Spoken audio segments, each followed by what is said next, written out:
George Murdoch had solved our rider-mounting dragon in space problem.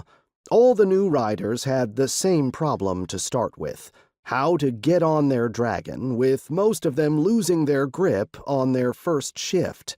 George had watched it happen a few times, and then come to me with the obvious solution, except he hadn't known if it would survive shifting or not.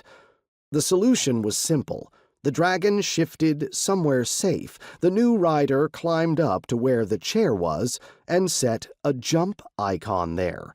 Once in space and the chair, air, heat, and shield were in place, the rider button jumped on and sat. That was the theory. Willow and her new rider had tested it with both of us watching.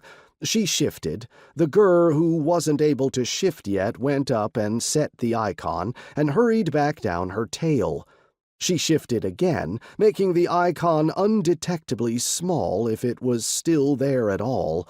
Shifting back again, he used his jump button and appeared next to the chair as planned. It made a huge difference to deployments. The dragon had time now to get to a safe place to shift, establish the rider environment, and then let the rider know telepathically they could jump. And it meant a lot more dragons could deploy at the same time, speeding up the whole process of the run and fly. At George's suggestion, Oak had also made a change to the running track. It had been wide enough for a dozen people side by side already, but the 10-kilometer mark of it was a rift to an airlock. That was changed, so the track branched two ways. To the right led to the rift to the airlock, and to the left continued on the track, with a stopping point quite soon after the split. The dragons and riders alternated, dragons a dozen wide with the rider running behind the dragon, so that a dozen dragons went out the airlock at the same time, shooting away from the station a safe distance before shifting, while their riders kept going to the stopping point, reaching it and being ready to jump to their dragon after the shift had been completed. The resulting speed-up of deployment to space meant the dragons were a more cohesive formation now, and the rifts were bigger to allow the dozen to go through at the same time.